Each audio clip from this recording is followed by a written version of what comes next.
Ajnanatimirandasya Gyananjana Shalakaya Chakshurunmilitam Nena Tasmai Shri Gurave Namaha.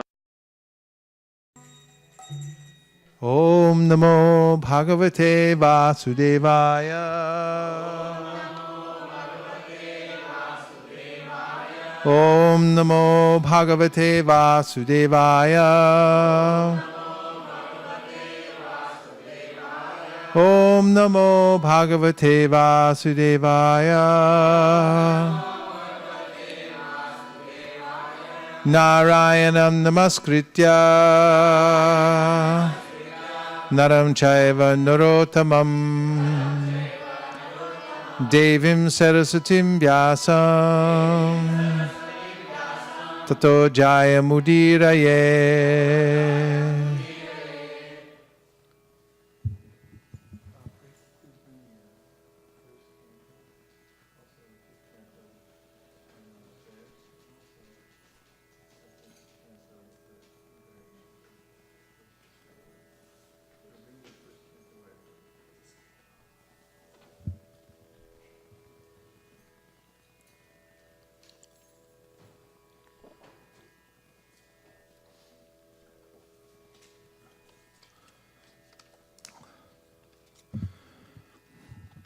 We welcome everyone who's joined us online this morning. Please give them a welcome. Hare Krishna.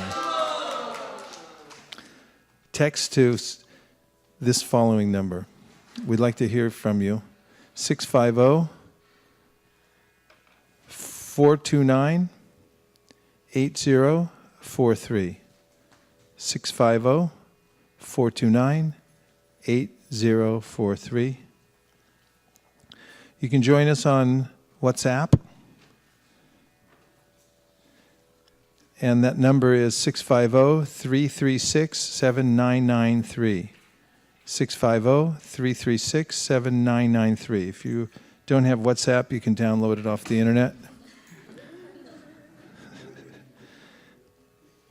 Okay, again, text to 650-429-8043 or can communicate through WhatsApp at 650-336-7993. How is everyone today? Yeah, you're great, that's for sure.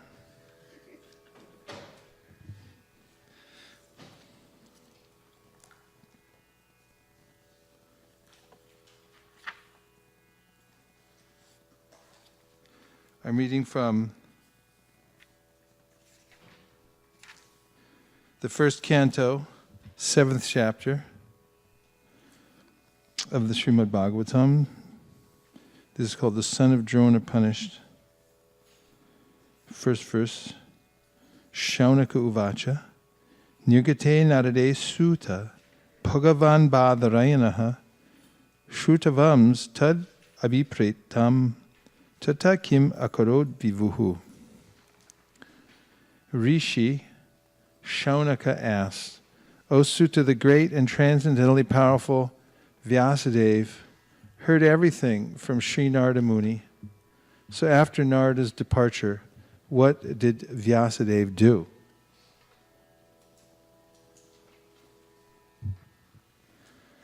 Purport: in this chapter, the clue for describing Srimad Bhagavatam is picked up as Maharaj Parikshit is miraculously saved in the womb of his mother.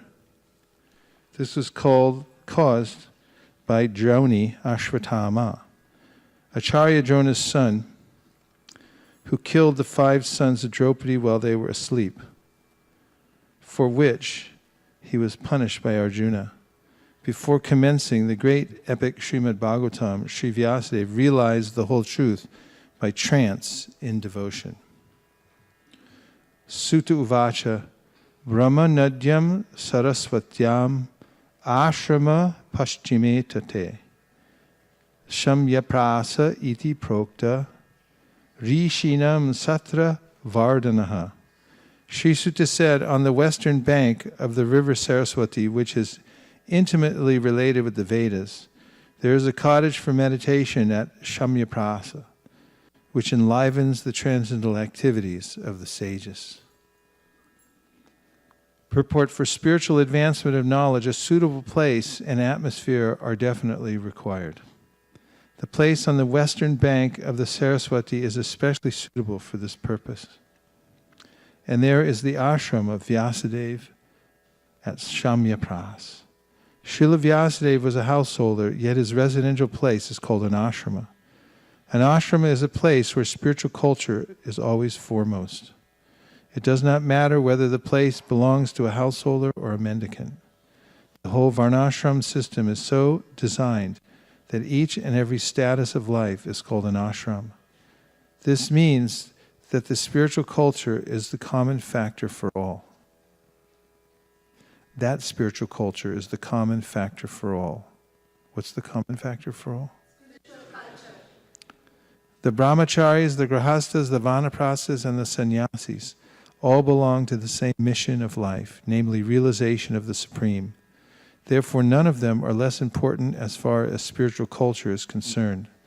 The difference is a matter of formality on the strength of renunciation. The sannyasis are held in high estimation on the strength of practical renunciation. Text number 3, please repeat. Tasmin swashame vyaso badari shandamandite asino upashrit prishya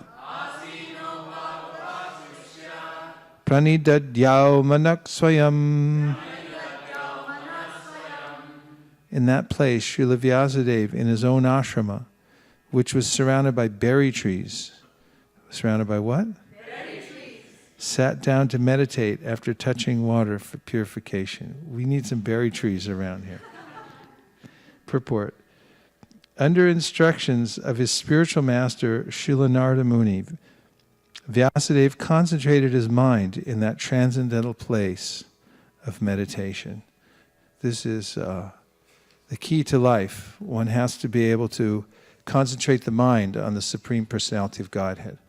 In the Bhagavad Gita, Krishna says, Manmana bhavamad bhakto madhyaji mam namaskuru. That you have to think of me. And one has to remove the distractions from one's life so that one can think of the Lord. So there are certain places that are conducive for this. The ashrama of Srila Vyasadeva Shamyaprasa, which is a cottage surrounded by berry trees, you can imagine is very conducive for meditation. There's no other distraction there. And one can sit and meditate on the Lord. So there is a kind of affliction that people in the modern world have, and they don't even realize that they have it, that they're so harassed by distractions throughout the day, constantly, that they're in a constant state of anxiety all the time, 24 hours a day, even while they're sleeping. And they try to balance that out by taking intoxication. And they try to balance it out by being completely absorbed in games on the internet and things like that. But the anxiety doesn't go away, it simply deepens. But here we're finding the real culture is to find a place where you can deeply meditate and think of the Supreme Personality of Godhead. Please repeat. Bhakti yogena manasi samyak pranihite male apashyat purusham purnam mayam cha tat apashrayam.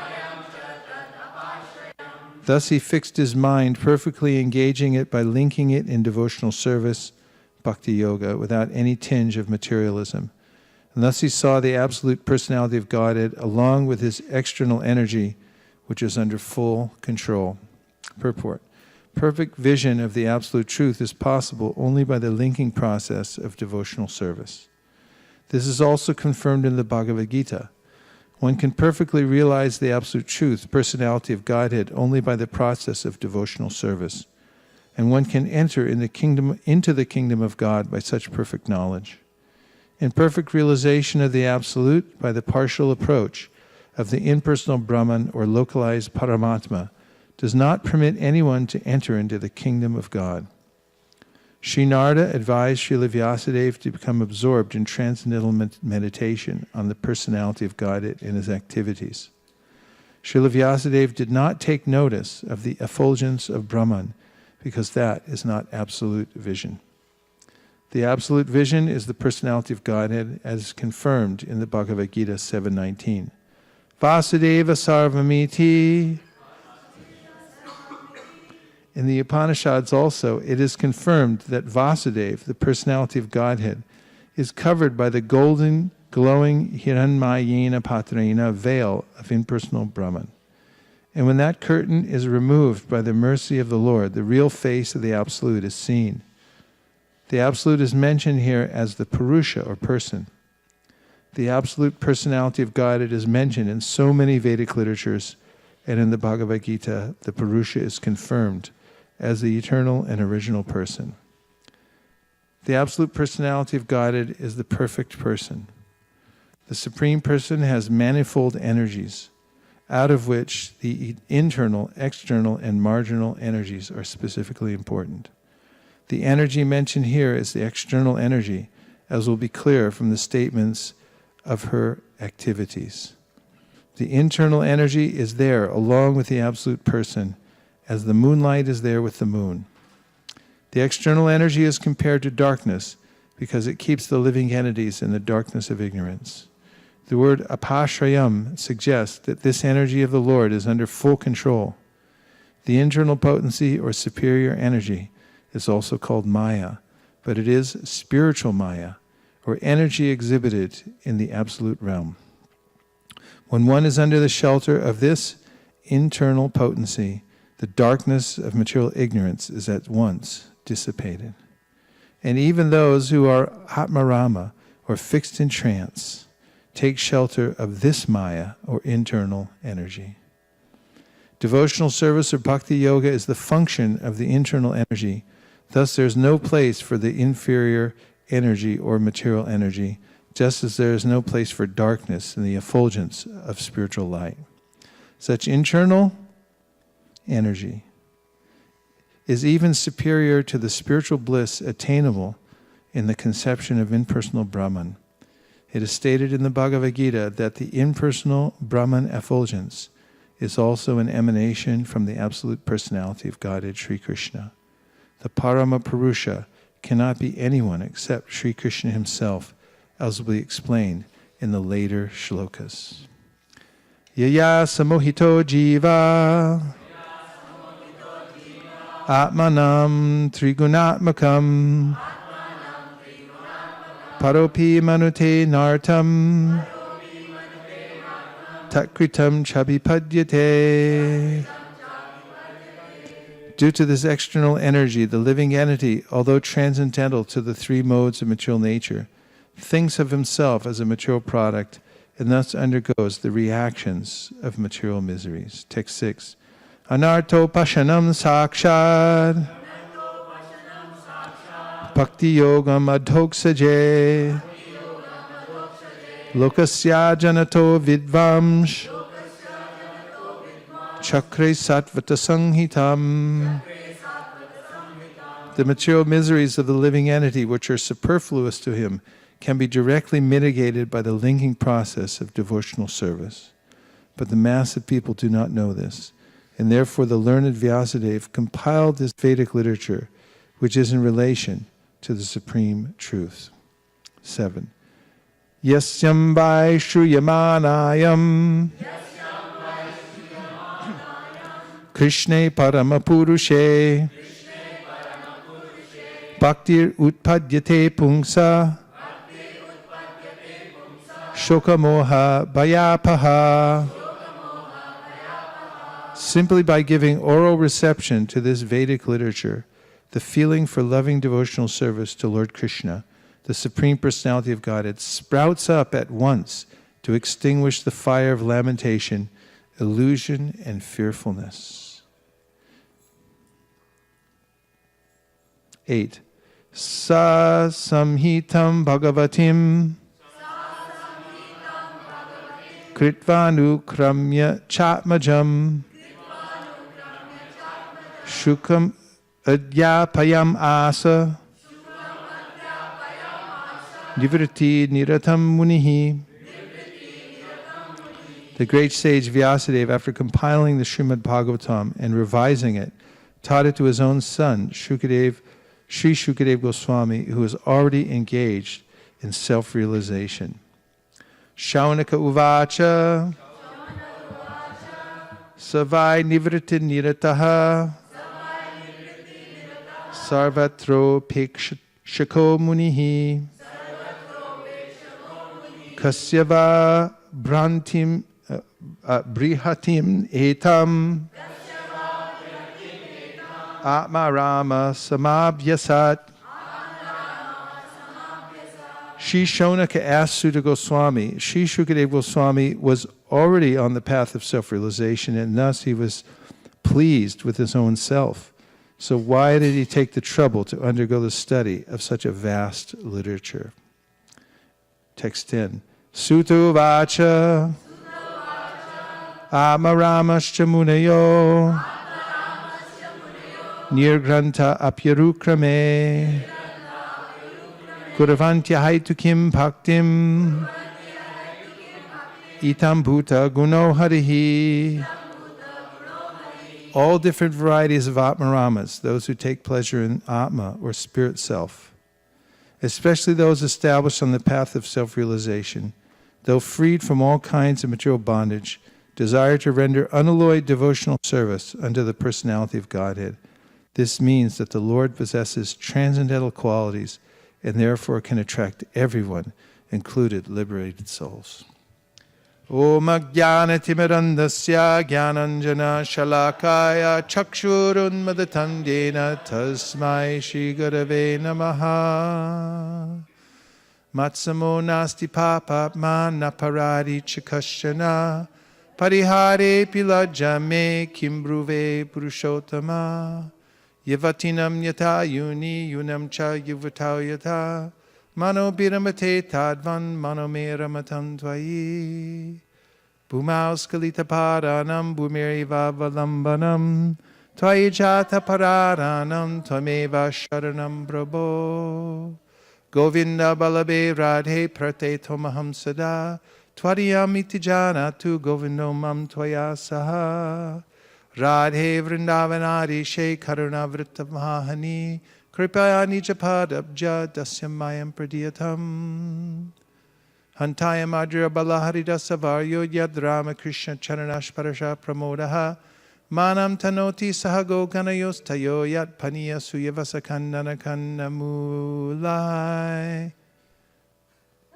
Almost. Close. Hare Krishna. Sri Ramachandra is very attractive, especially to the human beings. It's mentioned at the last verse of the first canto, second chapter, that the Lord appears in all the different species of life. That he comes in the animal species, the plant species, the vegetable tribes, and so forth. Particularly, Lord Krishna and Lord Ramachandra are attractive. We see that their activities are almost human. Of course, Krishnas are more human than Lord Ramachandra. You can say, oh, that's the Supreme Personality of Godhead. Especially the way he adhered to the words of his father. And this is noted in the verses that Karabhajana Muni gives glorifying the Supreme Personality of Godhead in the 11th canto of the Srimad Bhagavatam. And there he gives a couple of verses that describe three different forms of the Lord. And the acharyas have deciphered which parts of the verses describe the different incarnations of the Lord. So in the verse, Tyaktva Sadusyaja Surepsita Raja Lakshmin, Dharmishta Aryavachasa Yadagararanyam, Mayamragam Dayite Yetsitam, Anvadavad, Vande Mahapurusha Te Charanara. Karabhajana Muni describes the three different manifestations of the Supreme Personality of Godhead in one. And this verse actually describes Sadbhuj. We see at Sarvabhauma Bhattacharya's house, Lord Chaitanya revealed his form as Sadbhuj. What is that form? So what does it look like? Yeah, what does he have in his hands? Okay, a bow and arrow. You gave away Lord Ram pretty quickly, right? There's a bow and arrow, there's a flute, and there's a kamandala, and a sannyasi, the danda, and one more. That's it. Yeah, she did the three. So, flute, bow and arrow, and then kamandalu, and a danda. Actually, in sign language, the deaf devotee I met, there are signs for sannyas. I think it's something like this. So this form of the Lord, Shadbhuj, has all three manifestations of the Supreme Personality of God. It is Lord Ram, Lord Krishna, and as Sri Chaitanya Mahaprabhu. And Lord Ramachandra is described in this verse, Tyaktva Sadusyata Sarepshita Raja Lakshmim. That this verse talks about the renunciation of the Supreme Lord. He has this opulence of being supremely renounced.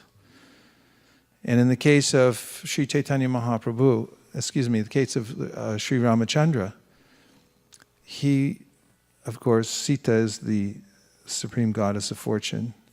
But in the end, Ramachandra gave her up out of a principle. This is what's so aggravating about this pastime. It's like everyone was aggravated in Ayodhya. What? You can't leave? And it's like, I have to. Like, who does that? Only God. And then there is a statement that's very powerful for all of us, that on the word of his father, he gave up the kingdom. His father gave his word to Kaikeyi. She made him give his word. And in the story, I'm always struck by how she prepared him before he said it. She said, now promise. And he said, I promise. And now promise again. Promise on the name of, he said, I promise on the name of Ram. He didn't know what he was stepping into. And he said, now say it again. Now promising. Now, do you really promise? She made sure that it was very, very clear, because in this world, it's very rare that someone actually keeps their word. People say things, and it's like, I said that, but it was all lies. So there's a way. Yeah, I know I said it, but I didn't mean it. Aryavachasa. So this word, Aryavachasa, is very powerful in this verse, because Ramachandra takes the word and he says, I'm following it. Now, this is very important, the Aryavachasa. So, Tyaktva Sadusyaja Sarepshita Raja Lakshmim. Dharmishta, he was fixed in dharma. Dharmishta Aryavachasa. So, because he was fixed in dharma, he took the Aryavachasa, he took the words of the superior as his life and soul. So this we can benefit from. Now, there are many ways you can live your life. You can try to avoid the miseries of material life by adjusting yourself from one place to the next. And many people do this.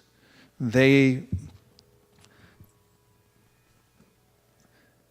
change their strategy in life constantly to try to keep up with the material nature. But the devotee of the Lord doesn't change the strategy. This also holds true in investing. If you're going to invest, you have to have a strategy. And you have to stick to it, even when the market plummets. All the people who don't have a strategy. When the market goes down, they start selling. So they buy high and sell low. This is why most people lose money. And if somebody has a strategy and they say, no, I'm just following the strategy, then they just wait it out and go through. So life goes up and down, and one must have a strategy to continually worship Krishna, no matter what, to go on following the order of Krishna and the spiritual master, no matter what happens. It doesn't seem to be good for me right now. You give up the kingdom. That doesn't seem like a good idea to anybody. Nobody thought it was, but dharmishta arya vachasa. It came from the authority, therefore I follow it. That's just the way it is. I'm not changing it.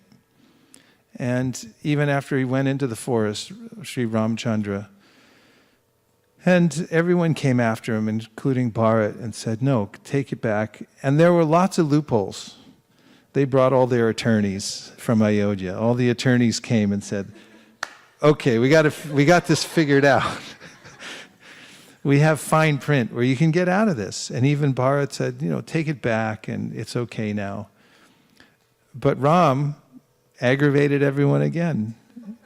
And he said, no, my father, this stands for something, this means something. He uttered these words, he gave a vow, and he asked me to follow it, so I have to follow it.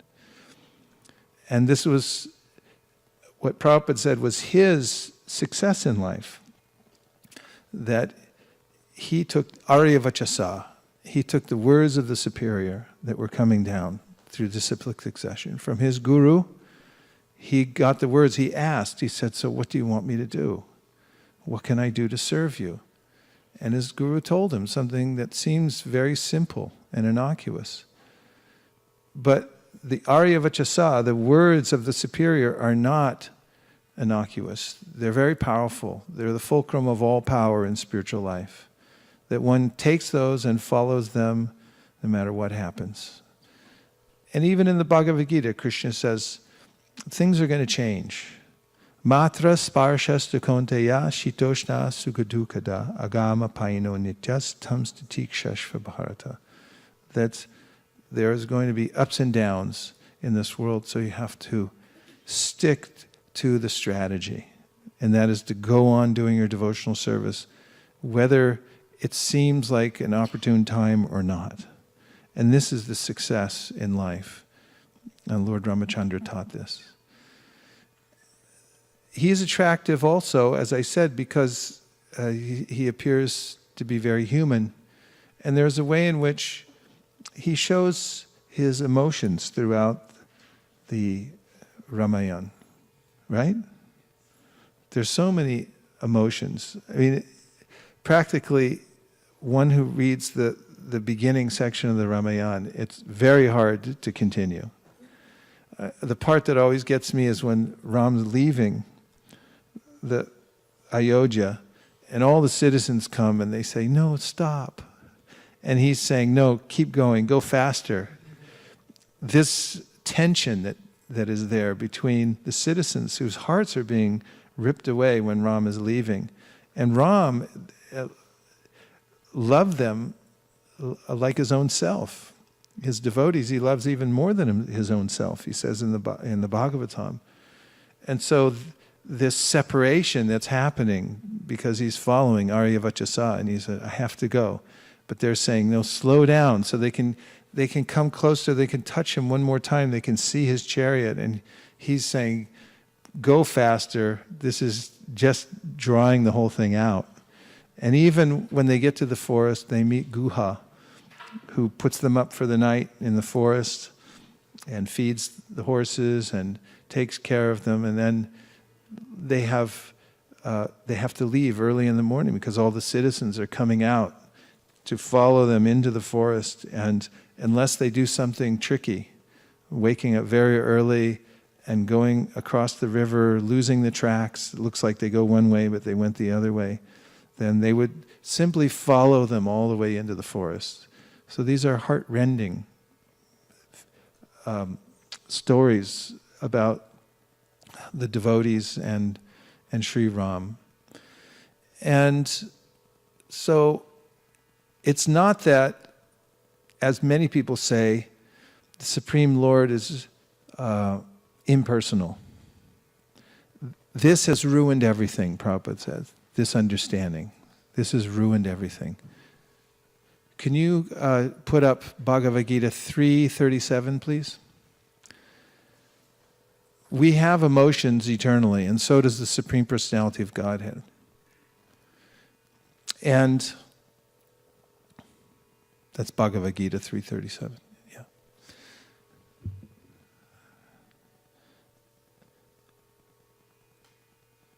One devotee was telling me that after he had become a devotee, he went home to visit his mother, who was very much against his becoming a devotee and arguing against Krishna consciousness. He said, "But Mom, you don't even believe in God." And she says, "I do too." And he said, "So who is he?" And he goes, "Well, God's a feeling."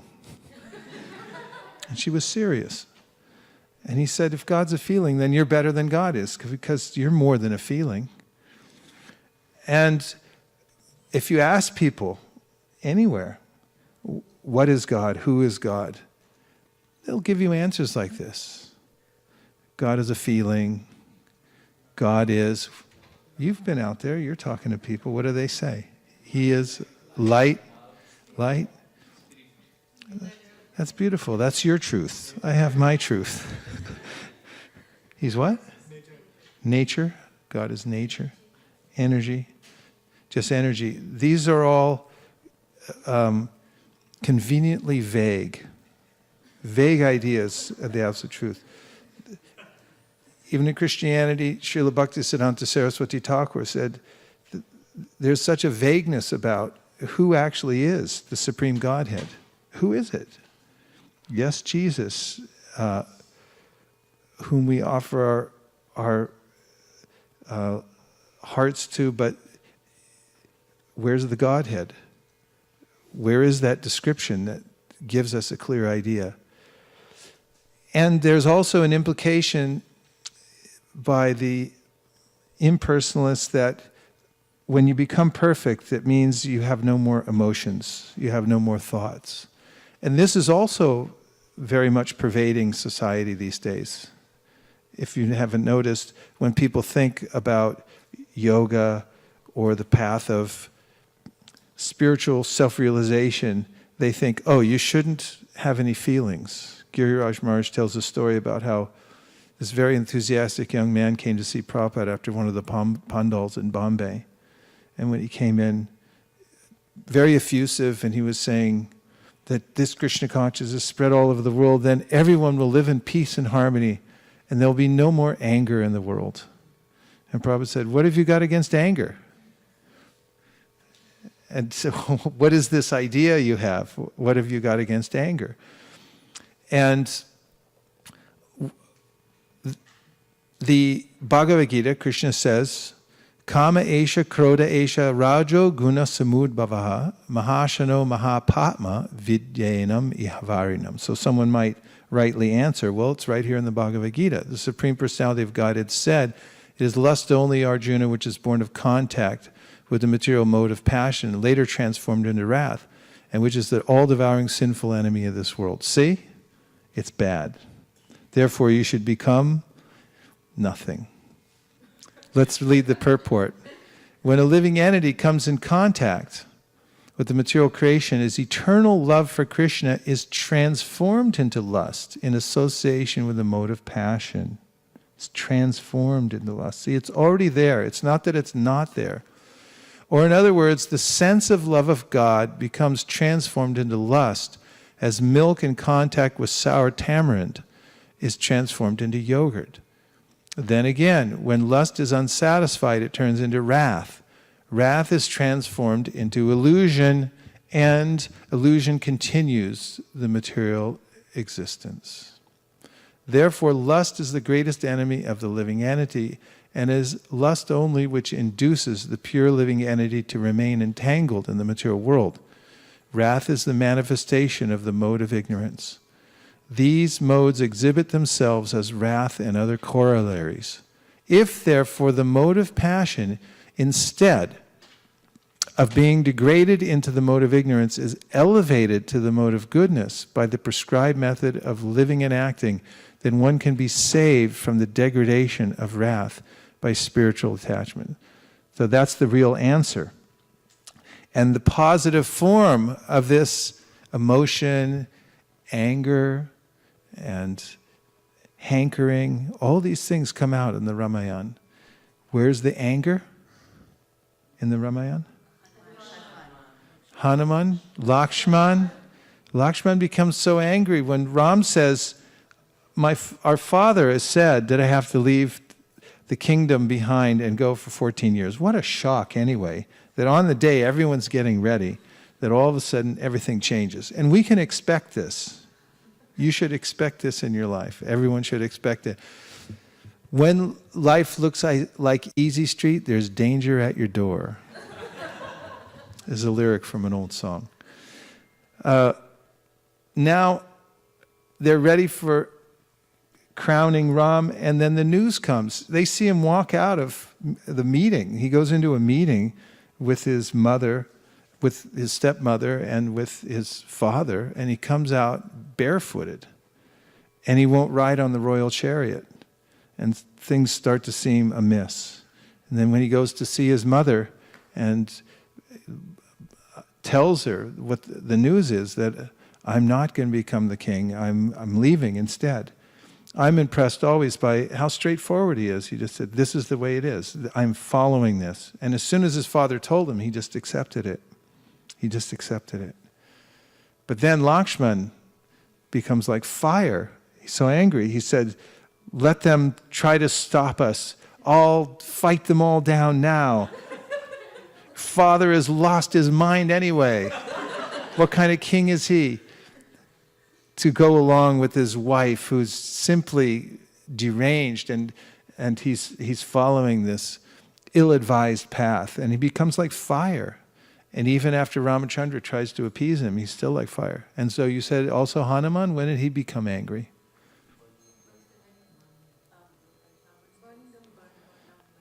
Right, so he made it to Lanka, and he got captured in Lanka.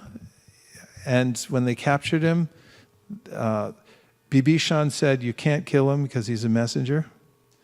But they tied him up, they put rags on his tail, they put oil on it, and they lit it on fire.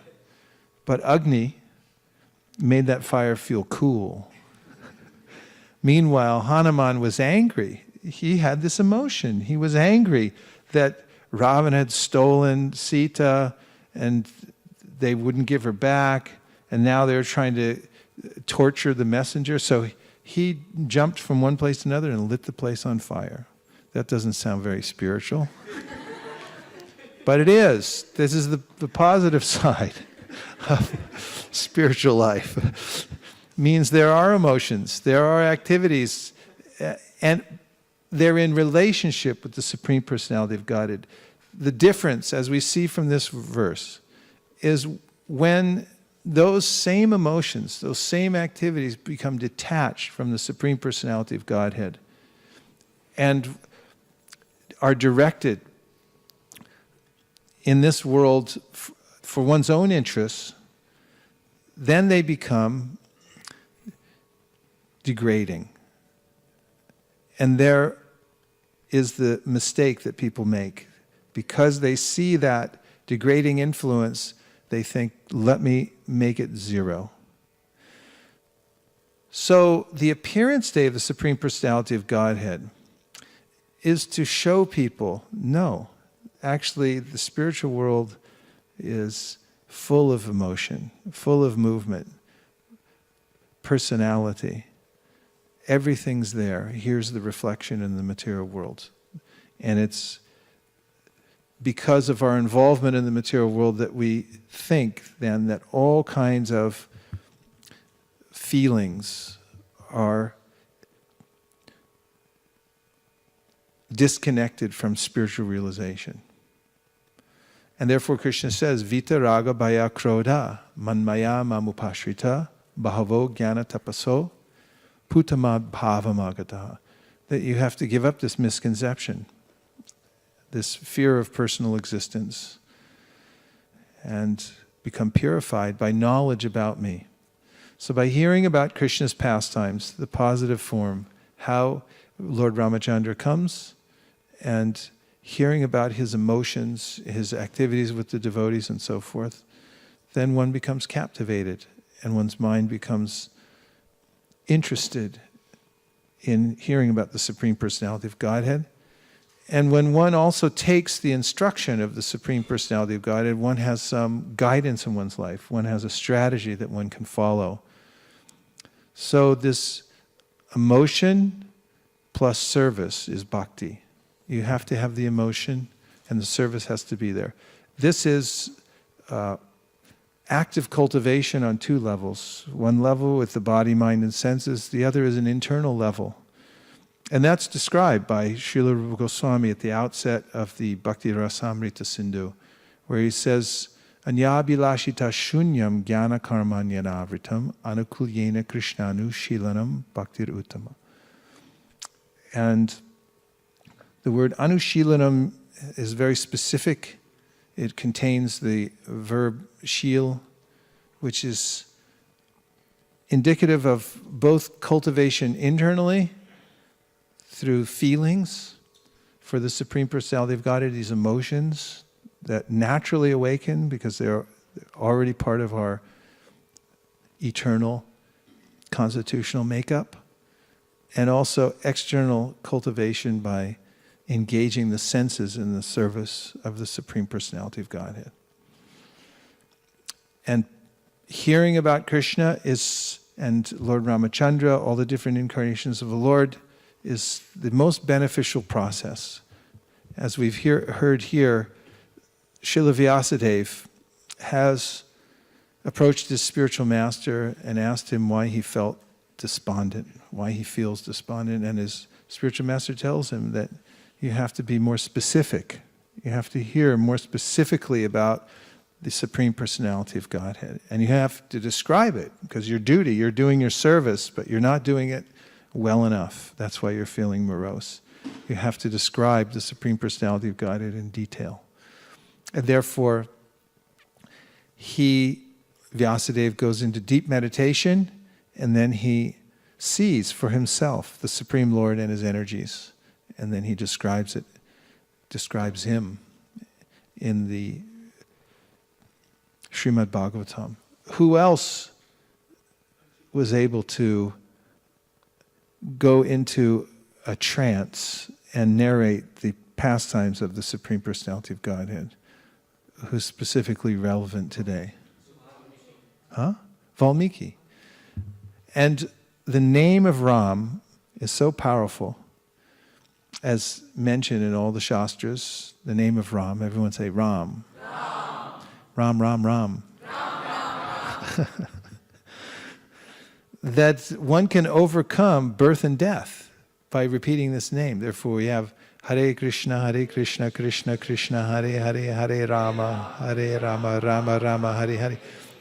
And Valmiki Muni, far from being like Vyasadeva, was a hunter. Vyasadeva is an incarnation of God and supremely empowered. Valmiki, on the other hand, was a hunter who used to rob people.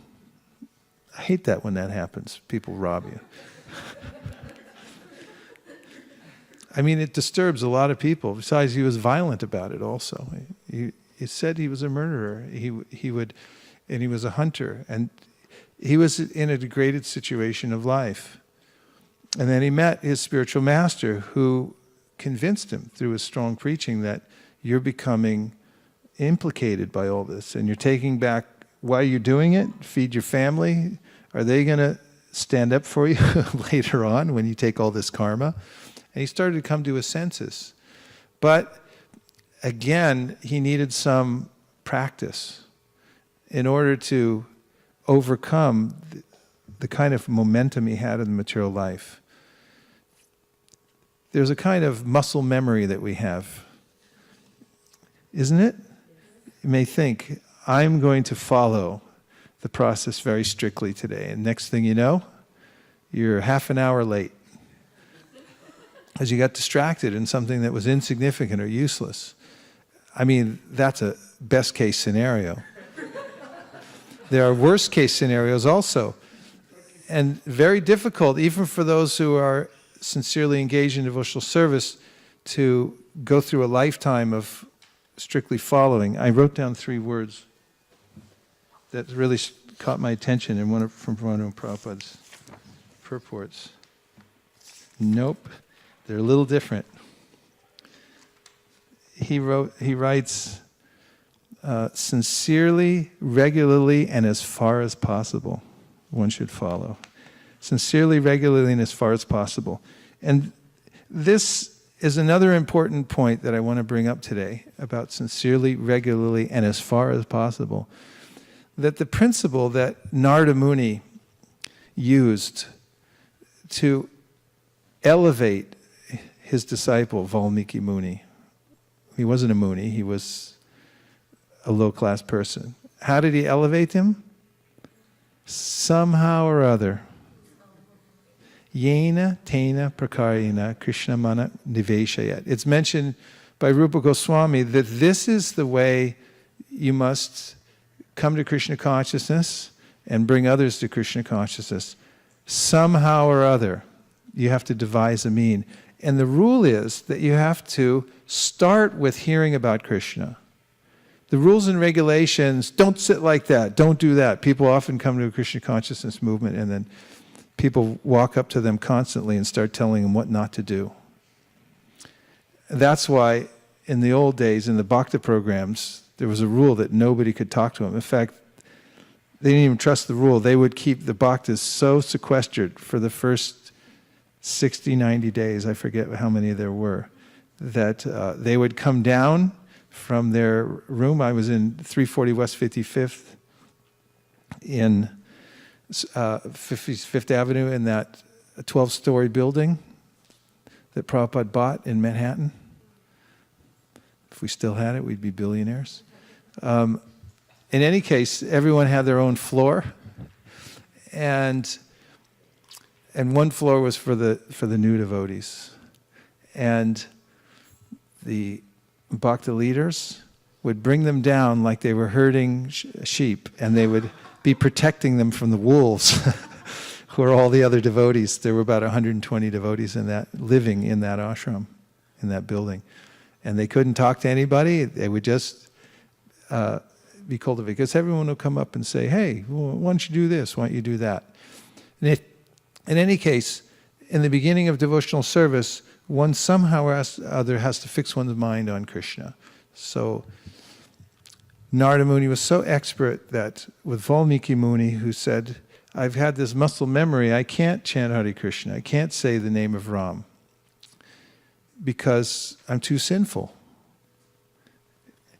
Have you ever heard that before? Have you? Has anybody ever told you that? I can't do devotional service, I shouldn't do devotional service, I can't do devotional service, I'm too sinful. Or we've had lots of people say, I won't. We say, please say Hare Krishna, and they say, I won't say Hare. I won't say it. I won't say it. You know, then you say, you won't say what? Hare Krishna. Okay. This is Narada Muni's technique. What won't you say? Well, I'm a killer. You know, I'm a murderer. Mara. That's my whole life. I said, okay, just keep saying that. What did you say? Mara. What was that? Mara. What? I can't hear it. A little hard of hearing. Mara. Mara. Mara. Mara. Mara. Keep going. You know. Somehow keep going was the way that Narada Muni taught Valmiki Muni. This shows the power of Ram in his name, if one continues. Now listen to Prabhupada's explanation of this verse. This will enliven you to no end. You'll never be the same after you hear this. He quotes the verse, Yena tena prakarina mana krishne niveshayat sarve viti nashedha syur etoyor eva kinkara, which he says, if one takes to that line of activities, Krishna consciousness, then all things, all regulation will follow just like a servant follows a master. If the master starts, the servant follows. Similarly, these things, rules and regulations, that will follow automatically. In the next shloka, the Lord says, Shripram Dharma. Because he has taken to that Krishna consciousness, very soon he will be perfect, pious man. This process will help him. Don't be too much anxious. Oh, I am not in such a way. I am not in such a way. Whatever way you may be, you just take to this Krishna consciousness. Very easy thing. If you take this Krishna consciousness, chanting Hare Krishna, Krishna Krishna, Hare Hare, Hare Rama, Rama Rama, Hare Hare, very sincerely and regularly and as far as possible. Very and as far as possible. Very sincerely and regularly and as far as possible. By following the rules and regulation of this Krishna consciousness that will help you become a perfect and pious man very soon. Shripram. Shripram means very soon. Oh, I don't know. I'm not sure where it's from. We'll have to search it out. Sincerely, regularly, and as far as possible. So, Valmiki Muni, after having this contact with Narada Muni, was able to go into a similar kind of trance where he was able to personally see the pastimes. Of course, after chanting for a long time. But it's mentioned in the Bhagavatam that Maharaj Chitraketu, because he gave full attention for 7 days and 7 nights without even drinking water and just chanting, was able to see the Lord, Shankarshan, within 7 days. And so it's not a matter of length of time necessarily, it's a matter of the sincerity of the chanting. But also, at the same time, from whatever situation one's in now, one should continue chanting so one can develop that kind of sincerity. So this Ram Nam, the name of Ram, this we can take with us wherever we go.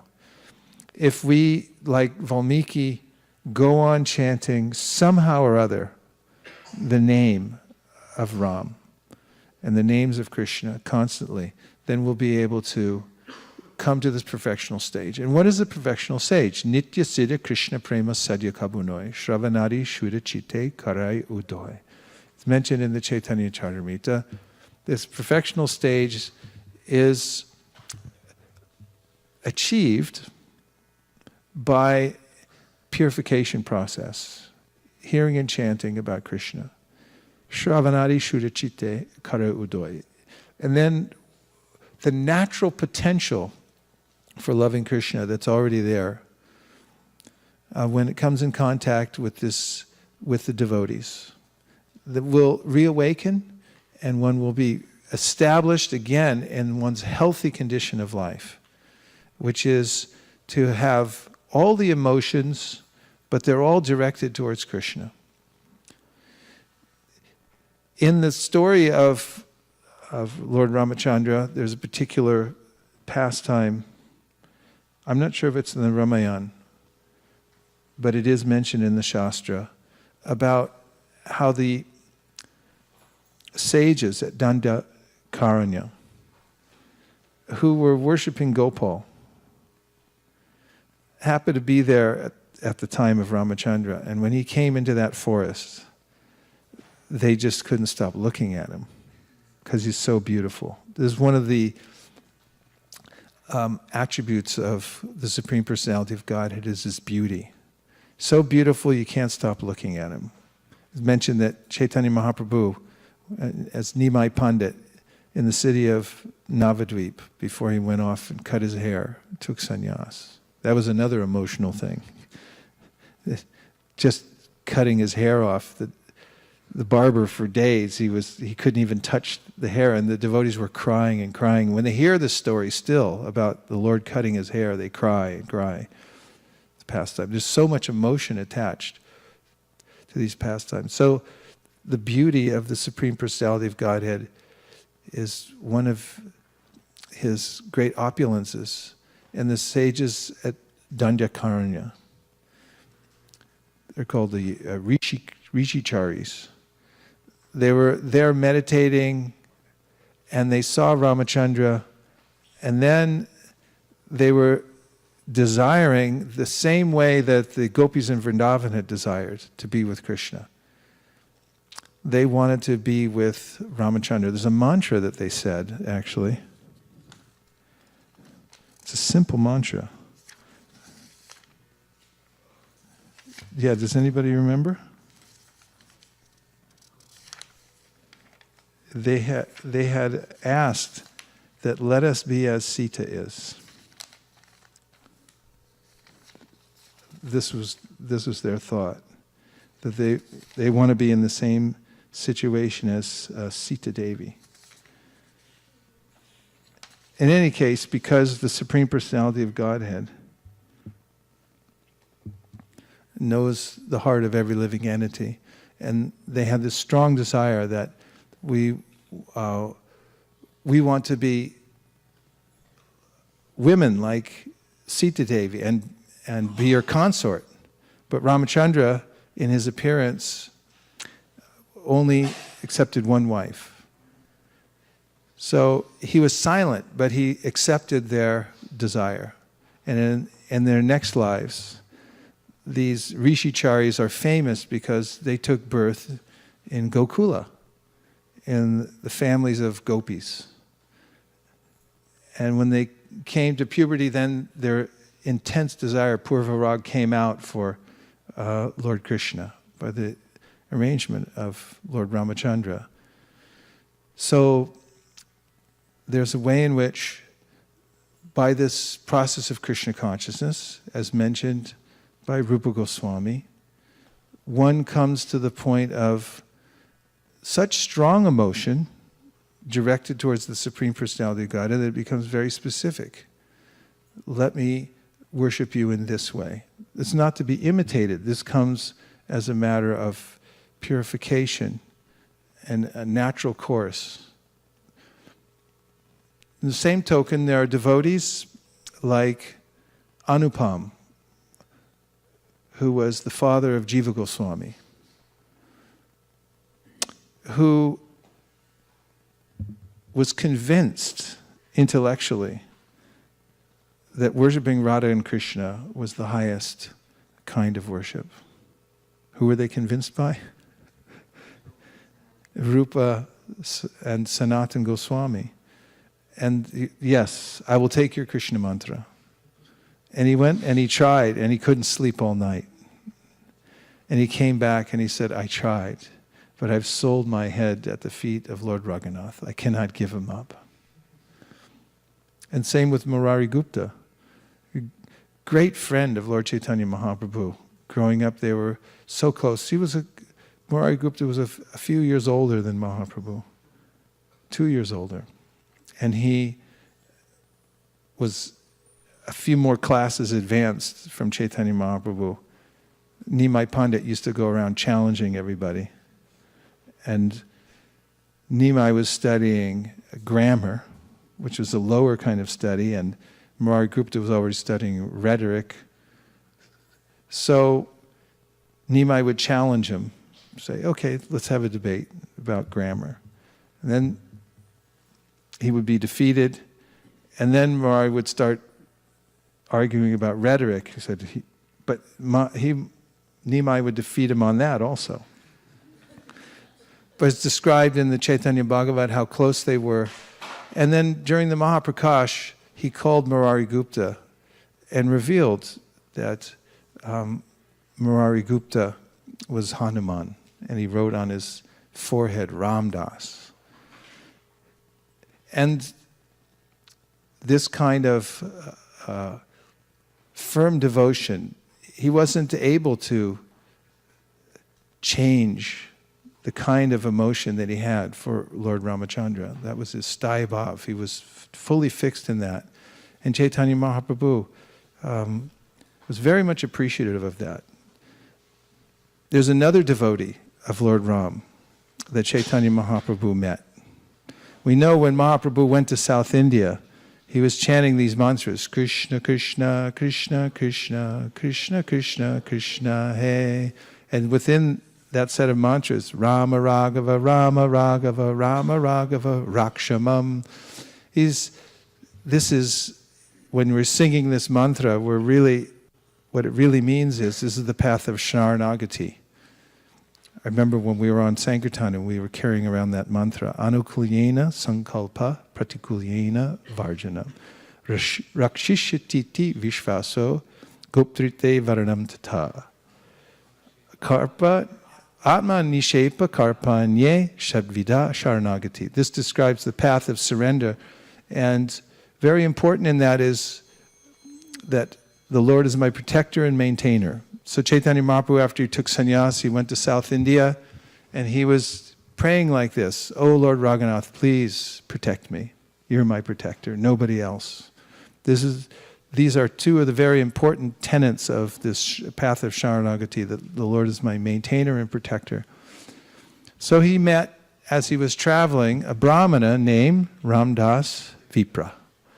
And Ramdas Vipra was so much absorbed in this kind of devotional service that Chaitanya Mahaprabhu appreciated, that he invited Mahaprabhu for lunch, and Mahaprabhu could see after some time, he's not cooking. So he said, "So are we going to cook? And he said, "Lakshman has not come back from the forest with the roots. He's gone off to collect roots in the forest. He's not come back." And Mahaprabhu was, "Oh, look, this is a Ram Bhakta. He's so absorbed. He's absorbed in that pastime." And then this Ramdas Vipra, he became very emotional by saying, "How can we eat anyway? Sita has been stolen by Ravana. We can't even think of eating now." And Mahaprabhu convinced him from Shastra. He said, it is said in the Shastra that actually Sita was never touched. That as soon as she was apprehended or about to be apprehended by Ravana, then Agni took the real Sita, and the Maya Sita was handed over to Ravana. He got a replica, not the real Sita. And then Ramdas Vipra appeased just enough so he could cook lunch. But so touching how Mahaprabhu then, when he was traveling, he found in the Kurma Purana, I mean, Shastras weren't on Veda base and not so available. You had to go around and find them in various places. So Mahaprabhu found in another place, part of the Kurma Purana, that told this exact technicality that he had explained to Ramdas Vipra. And he took the page because he was so eager to show this devotee. Nachari Armarman, Nachari Armarman, Nachari Armarman, Nachari Armarman, hey, Nachari Armarman, Nachari Armarman, Nachari Armarman, Nachari Armarman.